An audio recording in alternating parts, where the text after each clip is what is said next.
எல்லாருக்கும் வணக்கம். இனிப்பான ஜாங்கிரி எப்படி சுலபமாக வீட்லேயே பண்ணுறதுன்னு இந்த வீடியோவில் பார்க்க போகிறோம். இதுக்கு தேவையான பொருட்கள் என்னென்னா உளுந்து, அரிசி, எண்ணெய், சர்க்கரை, தண்ணீர், கூடவே சில வாசனை பொருட்கள்.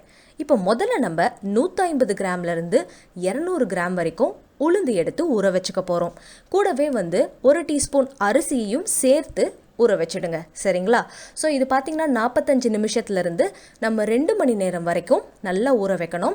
ஊற வைத்த பிறகு இதை நல்லா நம்ம அரைச்சிக்க போகிறோம் இப்போது, சரிங்களா? அரைக்கிறது பார்த்திங்கன்னா மிக்சர் ஜாரில் இப்போ எடுத்து நம்ம அரைக்க போகிறோம். இதுவே நம்ம 1 கிலோ மாவு 2 கிலோ மாவு அந்த மாதிரி உளுந்து தயார் பண்ணணும் அப்படின்னா உளுந்து மாவு அப்போ நம்ம வெட் கிரைண்டர் யூஸ் பண்ணிக்கலாம். இப்போ மினிமலாக நம்ம ஒரு 25 ஜாங்கிரி கிட்ட செய்ய போகிறோம். அதனால் மிக்சியே போதுமானதாக இருக்கும். இப்போது மெதுவடை நம்ம செய்யும் போது எப்படி ஒரு பதத்துக்கு மாவு அரைப்போம், அதே மாதிரி தான் இதுலேயும் பண்ண போகிறோம். ஸோ ஃபஸ்ட்டு நீங்கள் தண்ணி அதிகமாக ஊற்றிடாதீங்க, கொஞ்சம் கொஞ்சமாக தண்ணியை விட்டு விட்டு அரைக்கணும். ஆரம்பத்தில் தண்ணியே விடாமல் அரைங்க, அதுக்கப்புறமா கொஞ்சம் கொஞ்சமாக ஆட் பண்ணுங்கள். இப்போது ஜாங்கிரி செய்கிறதுக்கான அந்த மாவு பதம் அப்படின்றது பார்த்திங்கன்னா பக்கத்தில் இந்த மாதிரி குட்டி கிளாஸில் தண்ணி எடுத்து வச்சுக்கோங்க. அதில் நம்ம ப்ரிப்பேர் பண்ண மாவை ஒரு துளி அப்படியே விட்டிங்கன்னு வச்சுக்கோங்களேன். அது அழகாக மிதக்கணும் இந்த மாதிரி.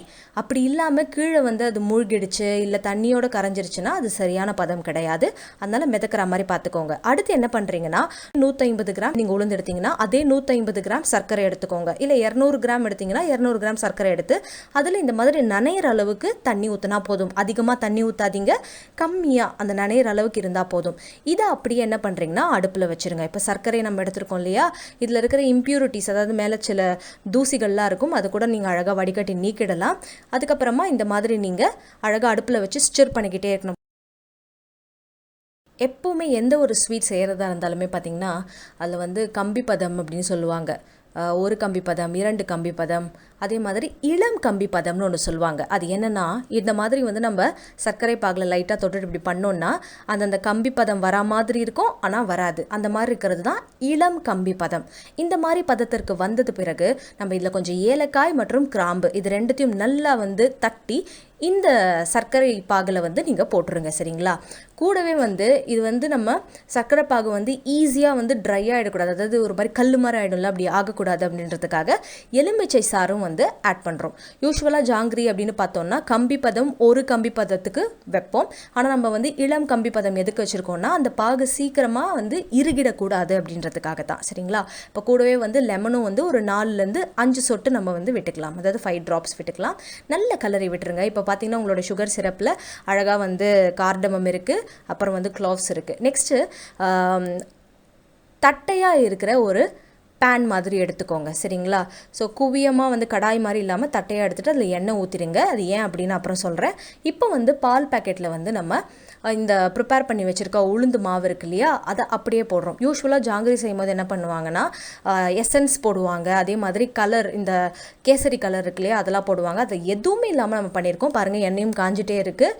இப்போ நம்ம ஃப்ளாட் பேன் எடுத்துக்கலாம் அப்படின்றது சொன்னோம் இல்லையா. அது எதுக்குன்னா ஹீட் ஈக்குவலாக டிஸ்ட்ரிபியூட் ஆகும், அதுக்காக தான் நம்ம ஃப்ளாட்டாக இருக்க பேன் எடுத்துக்கிறோம். இதுவே கடாய் எடுத்தோம்னா ஒரு பக்கம் நல்லா வெந்து இன்னொரு பக்கம் நல்லா வேகாமல் அந்த மாதிரி பாசிபிலிட்டிஸ் இருக்குது. அதை அவாய்ட் பண்ணணும் தான் ஃப்ளாட் பேன் எடுத்துக்கிறோம். அப்படி உங்கள் வீட்டில் ஃப்ளாட் பேன் இல்லைனா தாம்பூல தட்டு மாதிரி நல்ல குவியமாக இருக்கிற தட்டாக இருந்துச்சுன்னா அதையும் நீங்கள் எடுத்துக்கோங்க.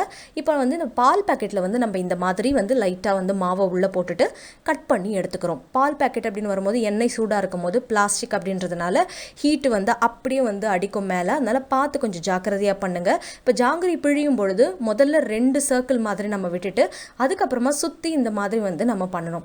இந்த மாதிரி ஷேப்புக்கு உங்களுக்கு எடுக்க வரலன்னா கவலைப்படாதீங்க, சின்ன சின்ன ரவுண்டு மாதிரி கூட நீங்கள் அழகாக பிழிஞ்சு விட்டுடலாம். ஸோ மினி ஜாங்கிரியாக கூட நம்ம அதை யூஸ் பண்ணிக்கலாம்.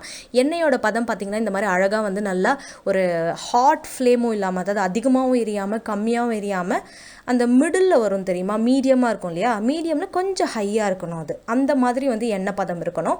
ஏன்னா ரொம்ப ஹையாக இருந்துச்சுன்னு வச்சுக்கோங்களேன், உடனே பொறப்பொறன்னு ஆகிட்டு அந்த ஜாங்கிரி உடஞ்சிரும் நீங்கள் பாகில் போடும் பொழுதே. அதனால் இதையும் கவனத்தில் வச்சுக்கோங்க.